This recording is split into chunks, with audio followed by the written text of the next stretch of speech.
سمنا ہے، وارث پاک کی اداؤں کا نام مکتوم سمنا ہے۔ آپ تاریخ اٹھا کر کے دیکھیے کہ مکتوم پاک پر کن کن لوگوں کا کرم ہے۔ یہ جو حسینی سلسلہ چلا ہے، اس سلسلے کے بارے میں جب آپ پتہ لگائیے گا تو آپ کو پتہ چلے گا یہ دنیا میں جتنی بہاریں آپ کو نظر آ رہی ہے، چاہے امام حسین کی شکل میں یا امام حسن کی شکل میں یا حضرت محسن کی شکل میں یا حضرت زید شہید کی شکل میں یا امام باقر کی شکل میں یا امام جعفر کی شکل میں یا موسیٰ قاسم کی شکل میں یا محمد علی رضا کی شکل میں یا حضرت تقی کی شکل میں یا حضرت لطیف کی شکل میں یا حسن عسکری کی شکل میں یا امام مہدی کی شکل میں یا سرکار غوث پاک کی شکل میں یا نصیر الدین چراغ دہلوی کی شکل میں یا خواجہ اجمیری کی شکل میں یا سید سلام رسول غازی کی شکل میں یا وارث پاک کی شکل میں یا مکتوم پاک کی شکل میں یا زین الدین شیرازی کی شکل میں یا امام باقر کی شکل میں، یہ سب مولا علی کے شہزادوں کا صدقہ ہے۔ یہ سب مولا علی کے شہزادوں کا صدقہ ہے۔ مکتوم پاک کے در پر خدا کی قسم جو آ جاتا ہے اسے ملتا ضرور ہے۔ یہ میں نہیں کہتا، یہ عبدالحق محدث دہلوی کہتے ہیں۔ عبدالحق محدث دہلوی کون ہے؟ جن کی تاریخ اگر آپ کو معلوم ہوگی تو آپ کو پتہ چلے گا کہ مدینہ پاک میں حضرت عبدالحق محدث دہلوی مسجد نبوی شریف میں روزانہ حدیث پاک کا درس دیتے اور رسول اللہ کے مزار پہ پہنچتے اور سلام کرتے تو سلام کا جواب آتا، اور جب حدیث شریف سنا لیتے پھر جب گھر آنے لگتے پھر سلام کرتے، سلام کا جواب آتا۔ ایک دن رسول اللہ صلی اللہ تعالیٰ علیہ وسلم خام میں آئے اور کہا عبدالحق محدث دہلوی تم ہندوستان چلے جاؤ۔ کہا میرے آقا آپ کی بات سب آنکھوں پر ہے، اگر میں ہندوستان چلا گیا تو آپ کی مزار پاک وہاں نہیں ہے، آپ کا گنبد خضرا وہاں نہیں ہے، تو میں کہاں آ کر کے سلام کروں گا اور سلام کا جواب ملے گا؟ میرے آقا فرماتے ہیں اے عبدالحق محدث دہلوی تم اللہ اور رسول کی بارگاہ میں مقبول ہو چکے ہو، تم ہندوستان چلے جاؤ اور سنو میں تم سے وعدہ کرتا ہوں یہاں پر تم میرے مزار پر آ کر کے اور گنبد خضرا کے قریب آ کر کے تم سلام کرتے تھے تو سلام کا جواب ملتا تھا۔ جب تم ہندوستان جاؤ گے اور میری حدیث کو پھیلانے کے لیے جاؤ گے تو میں تم سے وعدہ کرتا ہوں کہ میں روزانہ جسم و جسمانیات کے ساتھ میں تمہارے گھر تشریف لاؤں گا۔ سبحان اللہ، تم مجھے دیکھ کے سلام کر لینا۔ اور علماء کرام فرماتے ہیں، جمہور علماء کرام کا متفقہ فیصلہ ہے، عبدالحق محدث دہلوی جب ہندوستان میں آ گئے تو روزانہ صبح میں اور شام میں رسول اللہ ان کے گھر تشریف لاتے اور دیکھ کر کے رسول اللہ کو حضرت عبدالحق محدث دہلوی سلام کرتے اور میرے آقا سلام کا جواب دیتے۔ عبدالحق محدث دہلوی علی الاطلاق محدث ہے، وہ فرماتے ہیں ہندوستان میں 3 جگہ ایسی ہیں جہاں پر دعائیں قبول ہوتی ہیں۔ سبحان اللہ، عبدالحق محدث دہلوی کہتے ہیں ہندوستان میں 3 جگہ ایسی ہیں جہاں پر اعلی مقربین بڑے بڑے فرشتے اترتے ہیں اور جب کوئی دعا مانگتا ہے ان دعاؤں پر آمین کہتے ہیں۔ سبحان اللہ، ایک اجمیر مقدس ہے، ایک اجمیر شریف ہے، ایک بہرائچی مقدس ہے، ایک بہرائچ شریف ہے، ایک کشمشی مقدس ہے۔ یہاں کی گلی گلی میں، یہاں کی صحن صحن میں، یہاں کے قریہ قریہ میں فرشتے موجود ہیں۔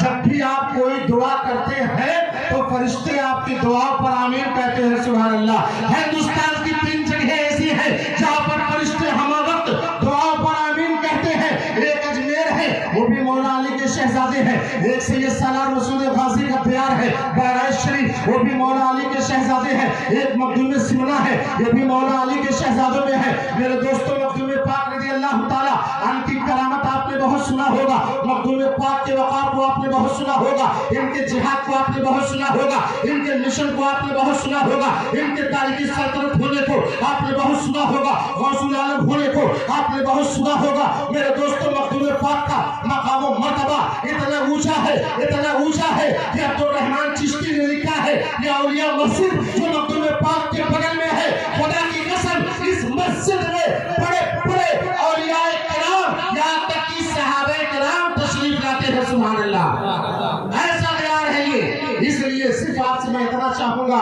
کہ مشن مخدوم پاک پر آپ عمل کریں۔ سید محی الدین اشرف الجیلانی کا یہ مشن ہے کہ آپ اس دیار میں کھڑے ہو کر کے پانی نہ پیئیں۔ جب عدالت چھوٹتی ہے بڑی تکلیف ہوتی ہے کہ جن لوگوں نے اپنی گردنوں کو اسلام کو بچانے کے لیے ٹکا دیا، آج ان کے شہزادوں کے دیار میں جب عدالت چھوٹتی ہے کوئی کھڑے کھڑے پانی پیتے جاتا ہے، کوئی کھڑے کھڑے جو ہے وہ گالیاں بکتے ہوئے جاتا ہے، میرے دوستوں یہ مشن ہے، بیٹھ کے پانی پیو، بیٹھ کر کے تم کھانا کھاؤ، بیٹھ کر کے بسم اللہ پڑھ کر کے دائرے ہاتھ سے، یہی مخدوم پاک کا مشن تھا۔ مخدوم پاک کا مشن یہ تھا رسول اللہ کی شریعت کو بچانا، جس شریعت کے لیے شاعر نے کہا کہ لکھی یوں ہم نے نبیوں کی سنہ اول سے آخر تک، لکھی یوں ہم نے نبیوں کی سنہ اول سے آخر تک، محمد لکھ دیا بس ہو گیا اول سے آخر تک، محمد لکھ دیا بس ہو گیا اول سے آخر تک۔ اور میرے دوستو یہ ایسا دیوار پاک ہے مخدوم پاک کا کہ تسکین ہے، قرار ہے اشرف کے شہر میں، تسکین ہے، قرار ہے اشرف کے شہر میں، تسکین ہے، قرار ہے اشرف کے شہر میں، پیارے نبی کا پیار ہے اشرف کے شہر میں، پیارے نبی کا پیار ہے۔ اور مخدوم پاک کے فیضان خاص سے کاٹا بھی خود گلزار ہے اشرف کے شہر میں، کاٹا بھی خود گلزار ہے اشرف کے شہر میں۔ اور چلتے چلتے آخری بات کہہ دوں، محی الدین میاں یہ صاحب سجادہ ہے، سید گھرانے سے ہے، میں نے ان کی کتنی پیاری عادت دیکھی، یہ غوث اعظم کا واقعہ یاد آ گیا سبحان اللہ۔ کوئی بھی ان کی بارگاہ میں جب ملنے کے لیے جاتا ہے، گیا ملنے کے لیے، حضرت نے اس کو دعا دیا اور اس کے سر پہ ہاتھ رکھا، کہا جاؤ مخدومی کرم ہو جائے۔ اب آپ بتائیے دن بھر میں کم سے کم اگر 100 مرتبہ 100 لوگ بھی آتے ہیں تو حضرت کی زبان سے نکلا جاؤ مخدومی کرم ہوگا، مخدومی فیضان ہوگا۔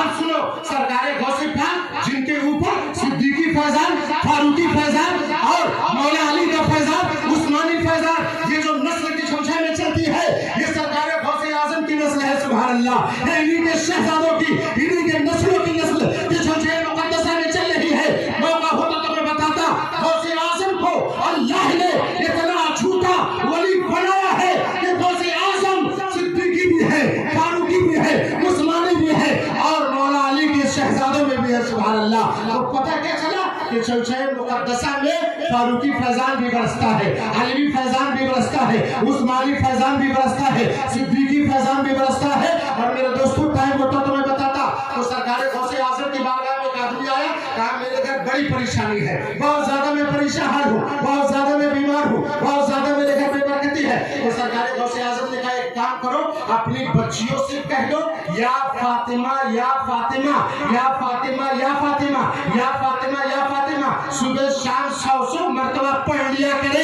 یہ فاطمہ الزہرا مخدومہ کائنات ہے، حسن و حسین کی امی جان ہے اور دنیا میں سب سے پیاری خاتون جو ہے آپ کو معلوم ہوگا کہ حضرت فاطمہ الزہرا ہے سبحان اللہ۔ تو تم یا فاطمہ یا فاطمہ یا فاطمہ کہا کرو۔ کہا حضور لڑکے کیا پڑھے؟ تو سرکار غوث اعظم فرماتے ہیں لڑکے یا غوث پڑھا کرے سبحان اللہ، یا غوث پڑھا کرے۔ ایک مہینے کے بعد وہ یمن کا انسان آیا، کہا حضور حضرت فاطمہ الزہرا کے نام کی برکت سے اور آپ کی برکت سے اللہ نے پریشانیوں کو دور کر دیا ہے سبحان اللہ۔ آج میں کہنا چاہوں گا پاپا کے توہل اس صاحب سجادہ سید محی الدین اشرف الجیلانی کے منہ سے ہمیشہ یہی نکلتا ہے جب کوئی آتا ہے جاؤ مخدومی فیضان رہے، جاؤ مخدومی فیضان رہے، جاؤ تمہارے اوپر مخدومی فیضان رہے۔ اور مخدوم پاک کے اوپر کتنا فیضان ہے، علاء الحق پنجوی کا فیضان ہے، حافظ سراج کا فیضان ہے، نظام الدین کا فیضان ہے، صابر پاک کا فیضان ہے، بابا فرید کا فیضان ہے، بابا قطب الدین کا فیضان ہے، خواجہ غریب نواز کا فیضان ہے۔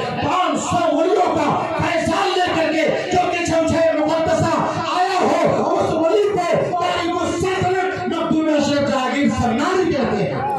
اور شان ایسی ہے کہ خدا والے جہاں میں زندگی کا نور بوتے ہیں، خدا والے جہاں میں زندگی کا نور بوتے ہیں، یہ خادم بن کے رہتے ہیں مگر مخدوم ہوتے ہیں۔ خدا والے جہاں میں زندگی کا نور بوتے ہیں، یہ خادم بن کے رہتے ہیں مگر مخدوم ہوتے ہیں۔ اور ان کی شان ایسی ہوتی ہے کہ قسمت کو چمکانے والے کیسے ہوں گے؟ قسمت کو چمکانے والے کیسے ہوں گے؟ یا رسول اللہ آپ سے ہاتھ ملانے والے کیسے ہوں گے؟ قسمت کو چمکانے والے کیسے ہوں گے؟ یا رسول اللہ آپ سے ہاتھ ملانے والے کیسے ہوں گے؟ وقت بہت کم ہے، پھر کبھی موقع ملے گا تو انشاءاللہ تبارک و تعالیٰ پھر گفتگو کی جائے گی. چلتے چلتے میں اس شعر پہ اس گفتگو کو ختم کر رہا ہوں کہ ہم سب کو بس سہارا ہے, بولیے ہم سب کو بس سہارا ہے تمہارا یا رسول اللہ, بولیے ہم سب کو بس سہارا ہے تمہارا یا رسول اللہ, وسیلہ ہے یہی بس ہمارا یا رسول اللہ. جب تک اہل سنت کا ایک بچہ بھی زندہ فضاؤں میں تیرا گونجے گا نعرہ یا رسول اللہ. میرا مدفن مدینہ ہو, میرا مسکن مدینہ ہو, میرا دل ہی مدینہ ہی بنا دو یا رسول اللہ. کسی کی جے وجے ہم کیوں پکارے, کیا غرض ہم کو, ہمیں کافی ہے سجد اپنا نعرہ یا رسول اللہ. اللہ کو دعوانا الحمدللہ. السلام علیکم.